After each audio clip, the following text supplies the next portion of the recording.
Sometimes characters can do really interesting things.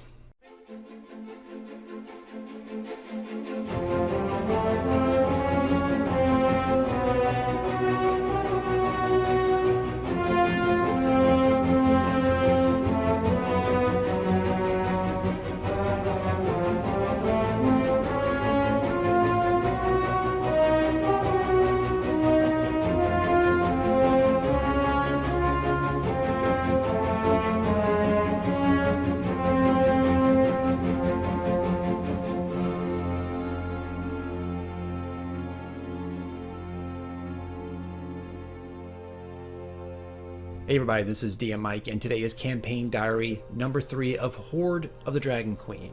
We just played last night, and I wanted to get this out ASAP. We play on Friday nights, so it was just this past Friday. And we actually segued out of Chapter 1 and now are in Chapter 2, at the very kind of beginning of Chapter 2.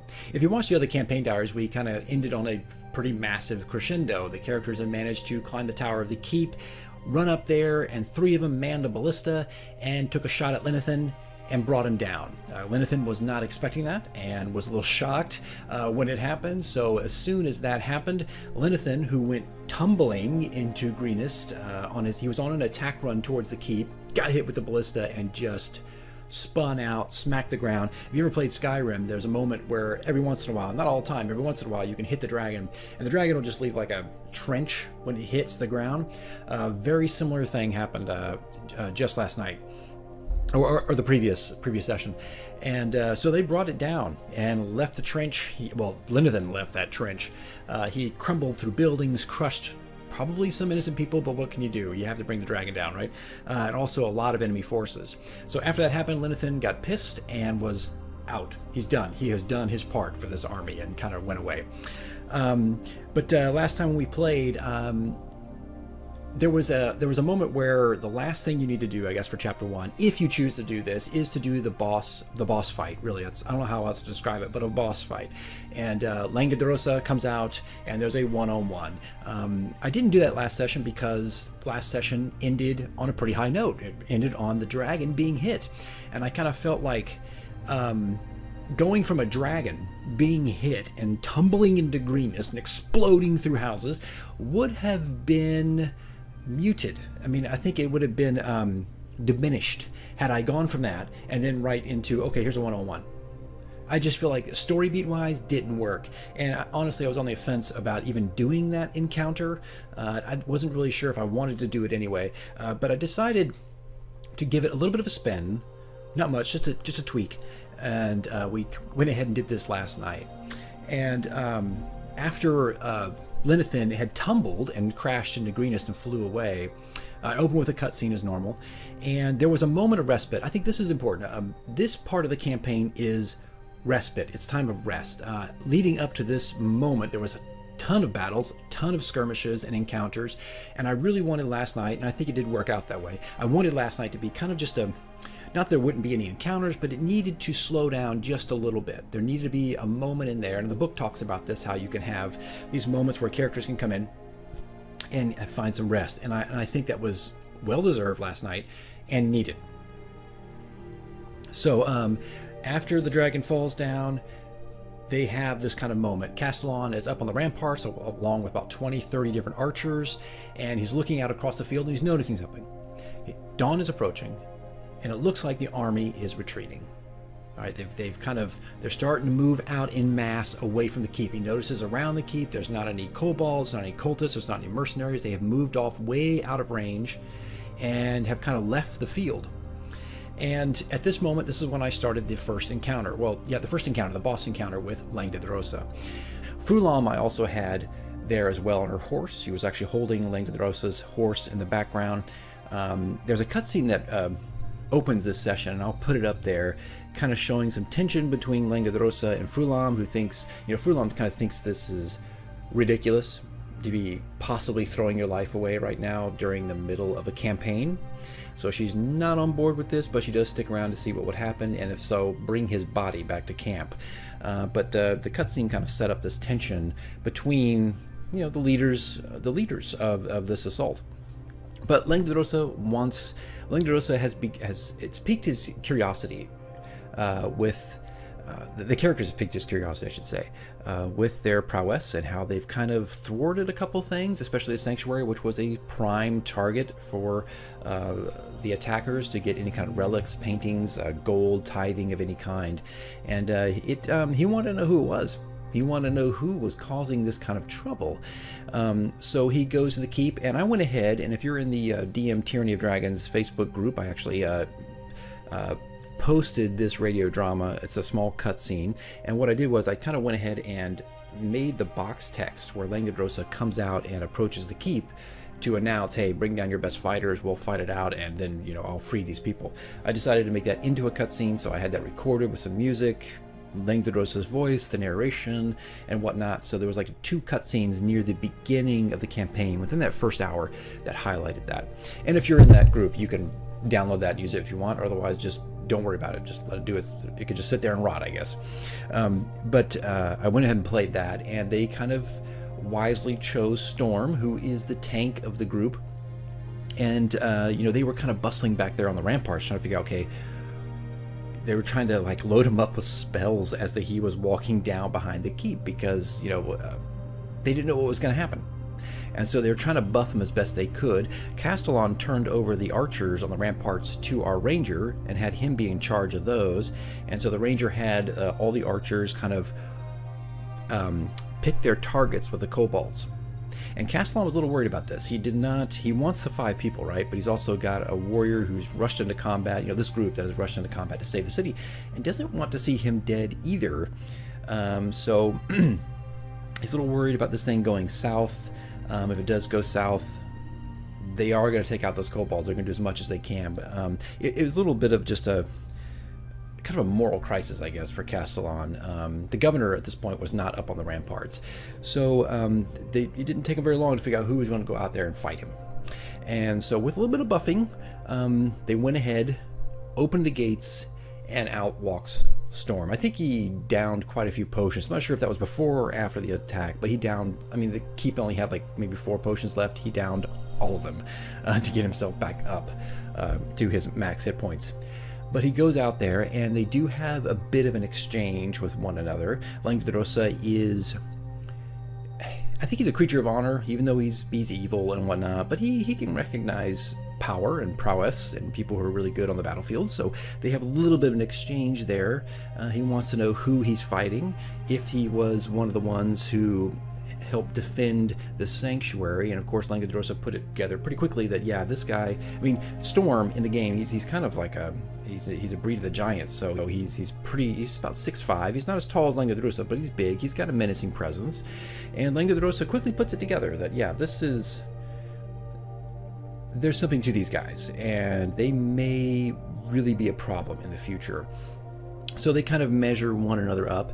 Langdedrosa puts his gauntlet up and creates a ring of fire. I'll put an image up. I thought it was kind of just fun to do, just kind of put a little ring of fire that kind of enclosed them in. And Langdedrosa did look up to the ramparts and scream out, there will be no interference. If there's any interference, they're dead. The prisoners we've taken. Langdedrosa wants to match blade for blade this fighter, and to see just how strong he is. So they duke it out, and I didn't have any problems. One of the characters actually used his crow, his familiar, and as far as I'm concerned, it's a world of magic and whatnot. These characters will have their own familiars. Not everything will, not every class, but he does. And so Langdedrosa did not, in my mind, put up a fight with that.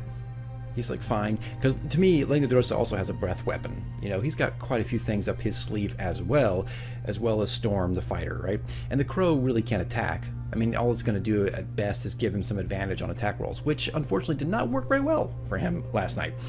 But they exchanged some blows within that ring of fire. Nobody from the keep interfered. Everybody just kind of watched. And so what we did was, just in case you want to run this, I mean, I don't know if there's anything really worth mining from this example, but I used Tabletop Simulator to put that ring of fire, and also kind of I had, you know, Langdedrosa rolls initiative, Storm rolls initiative, and they just went back and forth, back and forth, back and forth.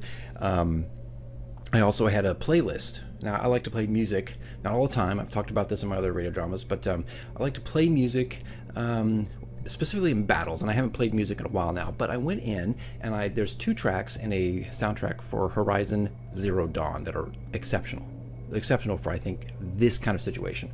And so I had 2 tracks. They run each about 6 to 8 minutes, so they're really lengthy, and they're kind of like drums, and it's bombastic, and it feels like 2 people kind of going at it. It was perfect for this encounter. So I made a playlist in my iTunes library that was just those 2 songs, and I had some ambience effects that were just the distant thunder, because at this point the thunder is moving, the storm is moving off with the army, right? So it's not there anymore. You can just kind of hear the thunder in the background. So it was pretty atmospheric, I think.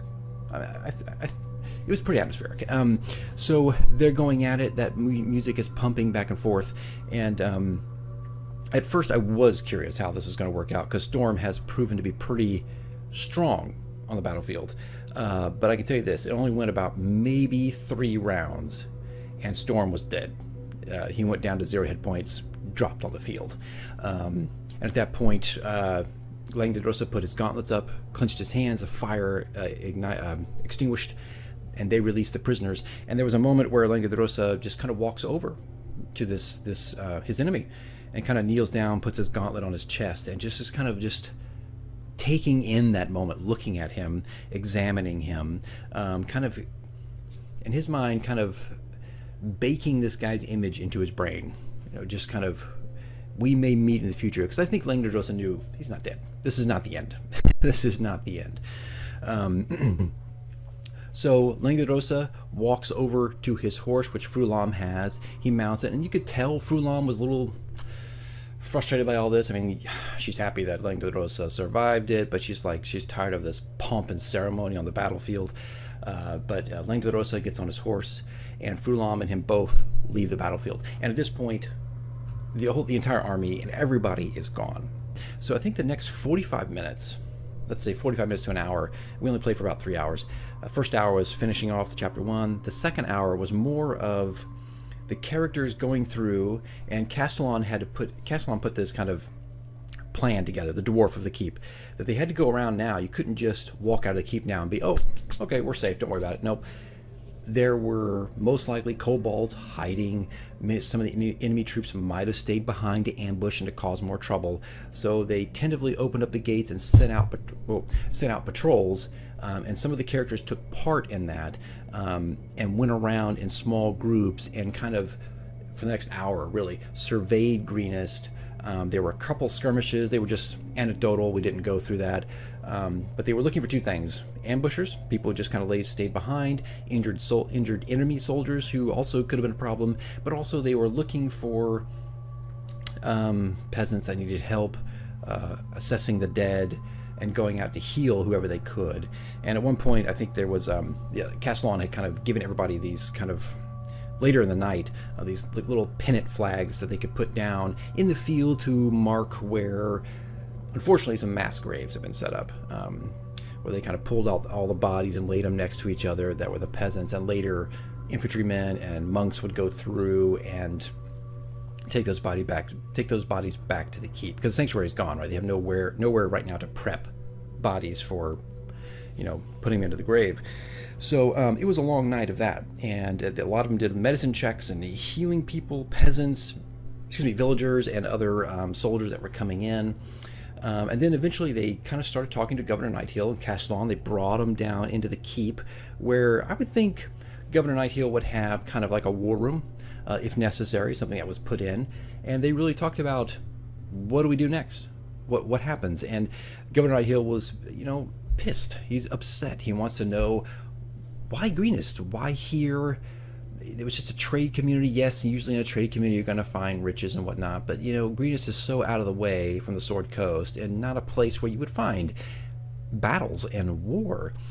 So this has really changed his perspective. So in the book it talks about how he wants answers. He wants to know who did it, why they did it, their numbers, and all those kinds of things. And so we set that up. Castellan was there, Governor Nighthill, and all the characters. And the characters actually were already motivated, because they had taken a prisoner in the last session, and they found out there were dragon eggs, there was this cave, and they even had a location for the enemy camp. But Governor Nighthill wanted more. He wanted more information. and he also wanted to make sure that they weren't going to be counterattacked. That was kind of an important thing. So, of course, the thief of the group, our rogue, was, he wants to help, but he also wants to get paid too. He also wants to get paid. So actually, I had anticipated that. And of course, in the book does talk about how the Governor Nightingale will give out rewards for what they've done, which I think is rightly so. They risked their lives coming into this place. And it's kind of, this is a huge act of valor that they've done, wandering into a town that wasn't even their own. So I have ideas for that. I've actually kind of printed out a list of things I want to give them, stuff I took from the Dungeon Master's Guide. I didn't want to just give them gold. I mean, we could do, as DMs, we can hand out gold all the time. I wanted to do a little bit more than that, so I kind of looked in the DM's Guide for additional kind of things, perks that I don't typically see or have never used before personally. And I don't want to spoil anything here. I'm not going to say what I give them. Maybe in the next campaign diary or the next update I'll do that. So I already had a list printed off exactly what I'm going to do. But they looked at the map, and I'll put a Sword Coast map up. And they had a rough idea. I think the book talks, they went to the camp. I'm sorry, the camp is located like to the northeast or to the east somewhere. Maybe wrong, but I think that's where it's at. And so we kind of looked on the map, and of course the map is just this huge plain field, right? So we kind of put down there where, roughly we thought the camp was. And there was some debate there about where they wanted to go. Yes, they wanted to go to the camp, but they also wanted to go to one of the cities that was a little bit north from there, just on the way. And Castellon kind of felt like, no, you'll waste so much time going up north to check in there to see maybe if they've gone there or whatnot. If you know where the camp is, we need to go directly there. Because I feel like Castellon has got to have some war knowledge. He's there, he's armed, he's part of the keep. He has some understanding of war, battles, even small skirmishes. And to his mind, the longer you draw this out, the more likely that camp is going to become more organized, which the book talks about. It does talk about this, but it becomes more organized, and people, the adrenaline wears off, they get some rest, and they start getting more motivated again, and the camp becomes more secure. And so Castellon was not going to tell him exactly what to do, but he's like, look, if you want to go north to this town and then go south again, southeast, to finally get to the camp, that might make it more dangerous. So there was a good 20-25 minutes of discussion over that, like where to go and how to do it. And eventually they settled on, okay, we're not going to visit these other towns that are just northeast of Greenus. We're just going to go directly to the camp. And Castellon, this is an encounter I threw out, but Castellon did warn them. Let me get a tangent here. I think the world D&D needs to be dangerous. Probably not earth-shattering knowledge there, right? But I just feel like the wilderness, when you start getting outside of a city or town, the world of D&D is tumultuous, it's dangerous, and you can run into anything. So Castellon was quick to warn them, like, look, you can go to the camp, but on the way to the camp, you're going across huge fields and grasslands. Most likely, death, the bodies, the injuries are going to attract dangerous things along the way.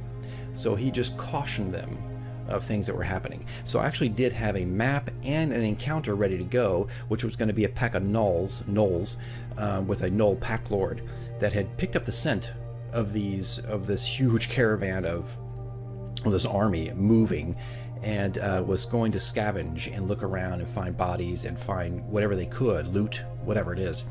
But I kind of scrapped it. I just kind of decided to go against that. I just still wanted this idea of just rest. Like, we weren't going to go running into battle, because I knew the Stragglers map was coming up, and I didn't want to throw anything else in there. It was just, and that was just shooting from the hip. Maybe it could have been okay, but I felt like, again, I mean, as DMs, I think you're looking at narrational beats, and sometimes you can just have too much combat, right? I think many of us have sat through movies where just things are going on the screen, and the battle's just going on and on and on. It just kind of check out, So I kind of felt like I'm gonna pull that back, even though I felt like it was a cool idea. I felt like it was a little too much, and I really wanted one session that wasn't just hammered and overflowing with battle. Right? So they left and they set out, and one of the druid did turn into a warhorse, and they only had one other horse to keep. Most of the horses were stolen, ran away, or dead.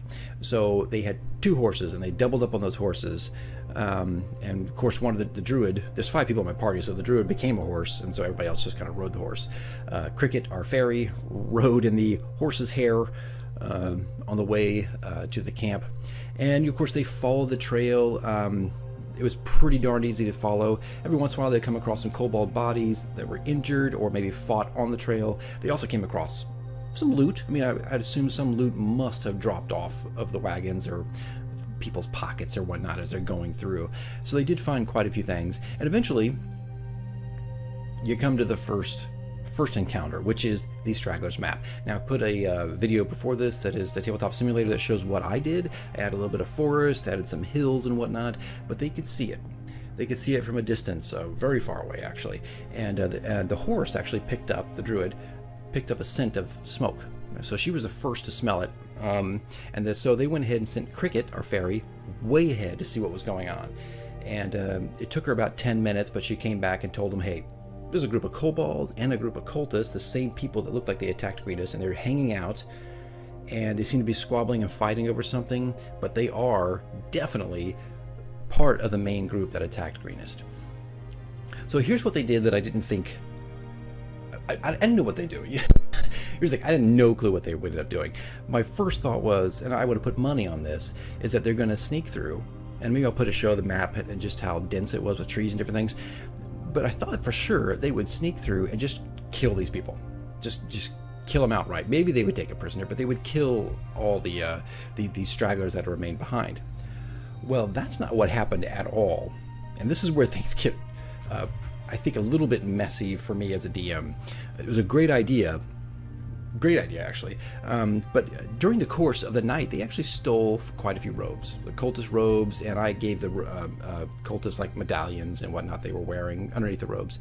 So they had quite a few, and so what they decided to do was, hey, let's pretend we're cultists. So we're gonna take Storm, the big guy, we're gonna drape him over the horse, and he'll be our prisoner. And the thief was gonna act like a mercenary, and everybody else just put on the cultist robes, and as they approached this campsite, this makeshift campsite, they just started arguing and talking about the raid and talking about the battle and whatnot. And as they walked into the camp, well, of course, first the cultists and kobolds look over and like, who the hell is this? But to me, they had advantage on any kind of persuasions and whatnot, because they were talking about the battle, they were arguing on their way up, they weren't stealthy at all, and I thought it was a pretty good ruse. I mean, they used the stuff that was taken from the battlefield, and they weren't to the camp yet. And there's a whole other thing with the camp, but they weren't there yet. And this was a group of stragglers. Why wouldn't there be more stragglers? So it was pretty convincing. And they could, as they rolled up, there was a moment of, hey, who are you? And then quick recognition of like, okay. And then they kind of were talking and bantering back and forth. And at some point, there were 2 spots where I had to do some persuasion checks, because they were starting to ask some weird questions. And at one point, the ranger came up and saw that the kobolds and the cultists were fighting. Looks like over scraps, over food and whatnot. And the book talks about that. They're just they're going at it a little bit. And the ranger came over and gave the kobolds some scraps of food to really calm the situation. But the kobolds were grateful for this, and a little suspicious, but grateful, and walked off. And some of the cultists were like, what are you doing? These kobolds are meat shields. You don't need to give them any kind of handouts, right? They weren't alarmed, but it was kind of like, stop wasting your time, energy, and our rations on creatures like this. But it calmed the situation, and the kobolds kind of moved back and started to eat. Now, as a DM, I also changed out some things. I put in from Volo's, Volo's Guide to Monsters, I put in Dragon Shield kobolds. I decided to take a few kobolds out and put those guys in. I felt like they'd be more adversarial, they'd have a few more hit points, they're a little bit stronger. Now, I did that in anticipation that there would be a fight. But there wasn't a fight. There was close to a fight a couple times. One of the issues was our cleric started to act like a cultist, and she started asking just a ton of questions. And there was a moment where she sounded like she was kind of going off the reservation. I mean, from the cultist perspective, it's not my perspective as a DM, but the cultist, like, why are you asking all these questions? And what are you talking about? She was talking about, are there any synagogues, or I think I got this right. I'm trying to remember everything that happened last night. But she started talking about, are there other gods, different things that we could worship or that were there at the camp. And the cultists were like, what? No, there is one person we worship and one person we are focused on, and that is Tiamat. And that was like a 5-minute exchange. And it was a little like, I had her make like 3 or 4 persuasion checks during that time. Luckily, she almost got some really high suspicion, but they weaseled their way out of it. I mean, they just managed to get through when she corrected course, when the druid corrected course. So she's talking to them. The ranger at this point, as everybody's kind of, the cultists are all focused on the druid having this weird conversation and trying to figure out, like, come on, it's Tiamat. It's always Tiamat. It's nothing else. Well, the ranger walks over, and there's a rock kind of behind the cultists, right? So the kobolds have moved on. The cultists here are kind of focused on the cleric, and they're trying to figure out, what are you smoking? And the ranger gets up onto a rock. And at this point, the thief walks over to the kobolds. This is a lot to take in, right? There's just so many different little things going on. And the horse is still there, not doing anything. Cricket is still hiding in a saddlebag on the horse, not doing anything. And of course, our tank, Storm, is still laying on the horse as a prisoner. So the thief wanders over to the kobolds. The ranger hops up onto a stone. And when nobody's looking, this is when it goes to hell. When nobody's looking, the ranger fires an arrow and I think he rolled a natural 20. He did. He rolled a natural 20 and just flat out murdered one of the kobolds in that group out of nowhere. And at the same time he fired, the thief used thaumaturgy to sound like a cultist, and sound like a cultist that was just to his right. I think I've got a picture of this on the map. And kind of vocalized and says something to the effect that, hey, let's kill these dirty kobolds. We're tired of them. So at the same time, just, and then suddenly the voice is screaming, and now everybody just turned on everybody. And that's where we ended. That's where the whole session ended. We didn't go any further than that. Next session, all the characters will get a surprise round, except for the 2 guys, the thief and the ranger, because they kind of, the thief might get an additional action there. I don't think thaumaturgy takes an action. I have to look at that real fast.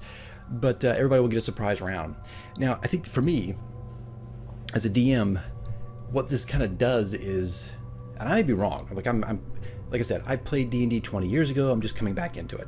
And what it does for me is suddenly, instead of my monsters, focusing on the characters, now I got my monsters focusing on my monsters. I'm going to be rolling, what I understand, rolling back and forth on myself.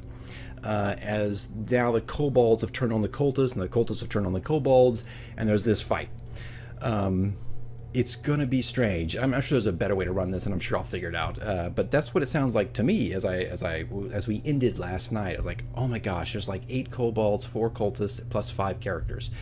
That's like 16, 17 people, and I'm going to have to run at least 10 of them, 12 of them at each other. So this is going to be interesting to see what happens next, and how we're going to get out of this mess, especially for me. I got to find a clever way of running this, and how to run all those enemies fighting other enemies. I mean, it's just going to be me rolling back and forth on myself. So anyway, that's a rough idea of what happened in our last session. And of course, we are in chapter 2 right now. But it's one of those things that I could not have prepared for. I mean, sure, they could have been a ruse or whatnot, but just the way it escalated and how it ended, it kind of flabbergasted me. I think there were a couple times where I lost focus on my characters and the dialogue, thinking, how are we going to get out of this? As a DM, how am I going to get out of this? And don't get me wrong, that's not a negative thing. That's actually, I love it when characters come up with very clever things and cool things. And I was very excited by this plan. It's like, was that Bill Murray on Ghostbusters up the top? Everybody they're trying to figure out how to take out the Stay Puft, and also Gozer, and Bill Murray's all excited about this plan. That's what I felt like. I was like, yeah, this is pretty cool. I wonder how this is going to work out. And even then, it didn't work out the way I thought it would. I thought they would just ruse their way through, maybe go past the stragglers, maybe get some information and keep going. Did it turn itself on its head big time? And again, I'm sure it'll work out. It'll be weird. It'll be crazy. I'm excited by it. But it just goes to remind me that, first of all, I like it because it keeps me on my toes, right? And two, you just never know what your characters are going to do. And I still think that's exciting and awesome. So, yeah, I can't wait for the next campaign diary and how I'm going to run all this and get a proper conclusion. But anyway, I'll figure all that mess out. Anyway, so that's it, guys. That's all I got for this campaign diary. Hopefully I've got enough images. I tried to save the maps as they were last night so I could get some snapshots and show you how things happened. If you're getting ready to run Chapter 2, hey, just be advised that this kind of stuff can happen. If you're coming into the Stragglers map and everything else that comes afterwards, just be advised. Your characters may go in sneaking and rusing, is that a new word? May set up a ruse, or they could do that third option and just go in and just kill everybody, right? Which is usually the easier option, right? I think as DMs, it's the easier option. Not always the funnest, though. I would argue not always the funnest. All right, guys, that's it. I'm going to go ahead and wrap this up, and hopefully at this point will be probably a few more videos with cutscenes and also my next map preps for the Chapter 2 as it continues, and eventually I'll get to my Chapter 2 tips, which will highlight some of the stuff that happened today. And I've already got like this running list of things that I've changed and things I felt like flowed a bit better. All right. Okay, guys, that's it. And I guess I will see you guys in the next video.